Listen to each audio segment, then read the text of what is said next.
Hello guys, welcome back to my channel. Welcome to Finance Market. Welcome to another video. इस video के अंदर yes bank के ऊपर हम लोग बात करेंगे।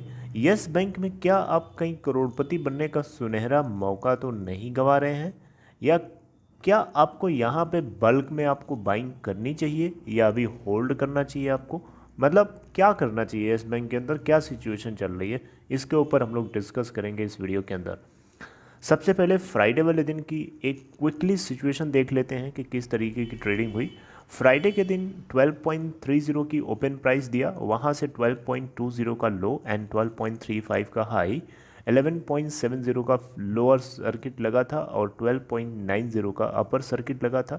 52 वीक लो है 5.65 का और 87.30 का 52 वीक हाई है।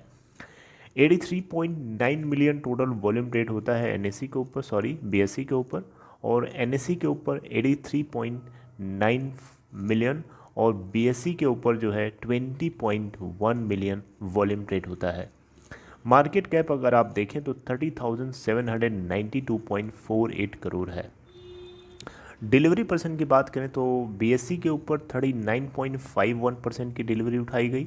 वहीं अगर हम एनएससी के ऊपर का फिगर देखें तो एनएससी के ऊपर 54.21% की लोगों ने डिलीवरी उठाई, यानी टोटल वॉल्यूम का 54% यानी मोर देन 50% जो है लोगों ने स्टोर कर लिया अपने डीमेट अकाउंट में।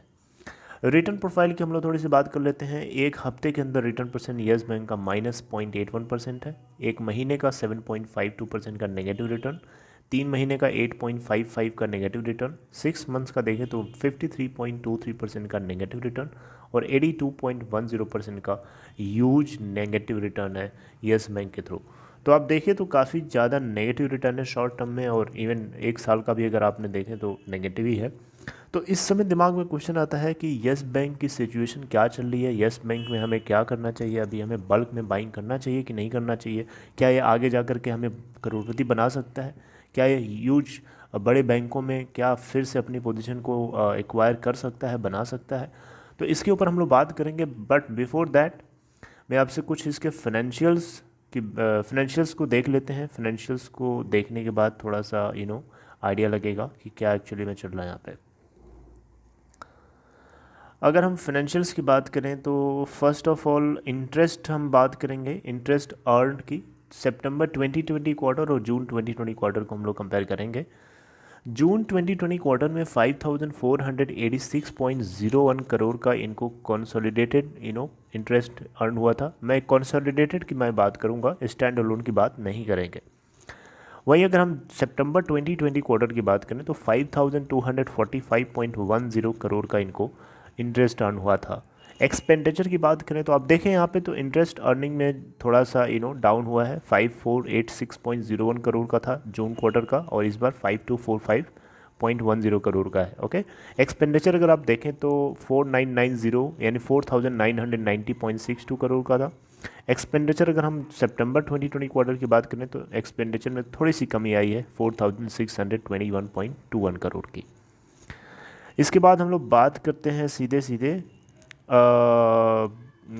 पीएटी की बात करेंगे, profit after tax, but profit before tax भी हम लोग बात कर लेते हैं।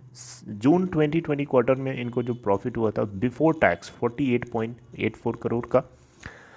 उसके बाद सितंबर 2020 क्वार्टर में इनको प्रॉफिट बिफोर टैक्स 163.58 करोड़ का था। टैक्स देना पड़ा था इनको जून 2020 क्वार्टर में 14.79 करोड़ का, और 43.33 करोड़ का इनको इस बार देना पड़ा है सितंबर 2020 क्वार्टर में। प्रॉफिट आफ्टर टैक्स यानी पैट की बात करें तो जून 2020 क्वार्टर में 34.05 करोड़ का इनको हुआ था, वहीं 120.25 करोड़ का सितंबर 2020 क्वार्टर में हुआ। नेट प्रॉफिट की बात करें तो वही है 34.05 करोड़ जून 2020 क्वार्टर में, और सितंबर 2020 क्वार्टर में 120.25 करोड़। तो ये कुछ पॉइंट्स हैं। अब थोड़ा सा हम लोग बात करते हैं इक्विटी शेयर कैपिटल की। तो 2,510.09 करोड़ की इक्विटी शेयर कैपिटल थी इनकी जून 2020 क्वार्टर में। वहीं अगर हम बात करें सितंबर 2020 क्वार्टर की तो 5,010.98 करोड़ की इनकी इक्विटी शेयर कैपिटल थी सितंबर 2020। इसके अलावा हम लोग कुछ एनपीए की भी बात कर लेते हैं, क्योंकि एनपीए की बात ना करें और कैसे हो सकता है। ग्रॉस एनपीए की हम बात करेंगे सबसे पहले। तो ग्रॉस एनपीए जो इनको जून 2020 क्वार्टर में था 32,710.70 करोड़ का था। वहीं अगर आप सितंबर 2020 क्वार्टर का देखें तो 32,344.36 करोड़ का। तो देखें तो थोड़ा सा इसमें डाउन हुआ है। और नेट एनपीए की बात करें तो नेट एनपीए जो है इनको जून 2020 क्वार्टर में 8,157.50 करोड़ का था। वहीं अगर आप देखें इस क्वार्टर में यानी सितंबर 2020 में तो 7,868.13 करोड़ का है, इसमें भी डाउन हुआ है। तो यहाँ से देखने को आपको मिल रहा होगा। अब हम लोग बात करते हैं सीधे मुद्दे की कि एक्चुअली में क्या है, क्या आपको करना चाहिए। तो देखिए, आपने देखा कुछ की फाइनेंशियल्स से हमें पता चला कि बैंक जो है अपने की फाइनेंशियल्स को सुधारने में काफ़ी ज़्यादा, मतलब ये समझिए कि अपनी इमेज को सुधारने में, अपनी पोजीशन को एक्वायर करने में, जो इसकी ओरिजिनल पोजीशन थी, ये बैंक किस रेपुटेशन के साथ मार्केट में था, उस रेपुटेशन को वापस गेन करने के लिए अलग अलग लेवल्स पे कोशिश कर रहा है। अपने नॉन परफॉर्मिंग एसेट्स जो कि एक तरीके से किसी भी बैंकिंग सेक्टर के लिए एक पॉइजन की तरह होता है, उसको ग्रो करने से रोकता है, उसको कम करने की कोशिश कर रहा है, जो कि एक वेलकमिंग न्यूज़ है। ओके, इसके अलावा जो है अपने एक्सपेंडिचर्स को कम से कम करने की कोशिश कर रहा है, जो कि बहुत अच्छी बात है। इससे बैंक के पास सेविंग बढ़ेगी, एडवांस में उसके पास पैसा बड़ा ज़्यादा होगा, फंडिंग ज़्यादा होगी, जिससे वो अपने बिजनेस को एक्सपेंड करने में सफल रहेगा। तो इसके अलावा जो है अपने जो स्ट्रेस्ड एसेट्स होती हैं उसको ये रिड्यूस करने की कोशिश कर रहा है। और अपने मोड ऑफ एक्शन, जो एक्शन लेने का इसका तरीका है, उसके अंदर काफ़ी ज़्यादा प्रशांत जी की लीडरशिप में ये बैंक जो है स्ट्रिक्ट होता हुआ नज़र आ रहा है। और अपने जो भी अभी एग्जिस्टिंग नॉन परफॉर्मिंग एसेट्स हैं, नॉन परफॉर्मिंग जो लोन्स हैं, उनके अगेंस्ट ये बैंक जो है प्रोविज़न करके रखे हुआ है, प्रोविज़न करने की व्यवस्था कर रहा है, इवन एडवांस में रखने की कोशिश कर रहा है, ताकि किसी तरीके की कोई इमरजेंसी वाली सिचुएशन आए उस केस को बैंक जो है ईजिली डील कर सके। तो अभी के लिए अगर हम देखें तो बैंक के अंदर एज सच कोई नेगेटिव न्यूज़ तो नहीं है, लेकिन बैंक जो है अपने पुराने फॉर्म को रीगेन करने के लिए, मार्केट में लोगों का भरोसा जीतने के लिए हर तरीके से कोशिश कर रहा है। कस्टमर्स एक्मुलेशन धीरे धीरे आएगा। अब एक एग्जांपल से समझते हैं, जब आप आदमी या जब कोई जब कोई चीज़ गिर जाती है ना नीचे बहुत ज़्यादा, तो नीचे से उसको ऊपर उठने में टाइम लगता है। यहाँ पे इस फेज़ में आपको टाइम लगता है, लेकिन ऊपर से नीचे की तरफ आने में आपको टाइम नहीं लगता। आप धड़ाम से गिर सकते हो, लेकिन धड़ाम से चढ़ नहीं सकते हो।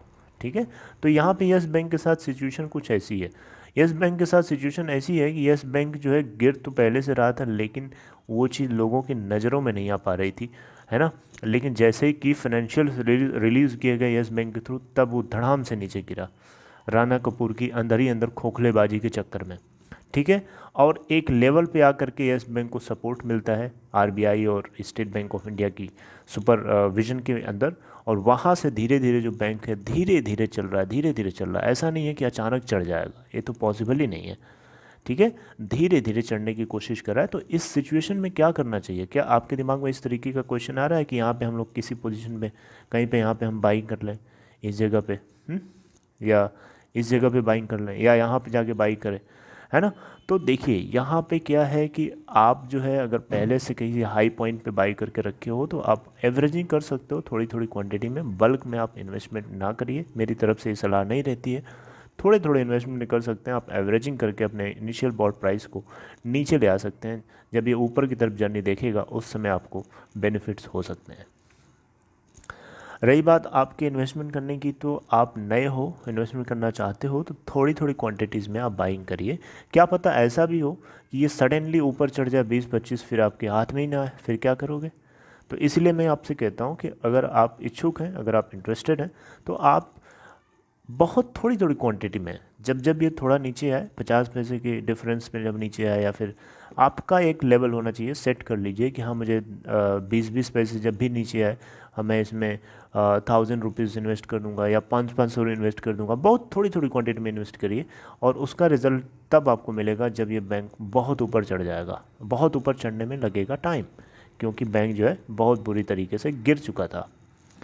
So I hope you liked this analysis. If you liked it, please give a thumbs up to this video. If you are new to finance market, don't forget to hit the subscribe button. So this is all about this video, what I wanted to share. Guys, if you want to share your own opinion or any sentiment regarding this, then let me know in comment box. And if you haven't subscribed my channel Finance Market, please do so and hit the bell icon to get notifications. And if you want to open Demat or trading account, follow the link given in the description box of this video. So take care, see you in next video. Goodbye.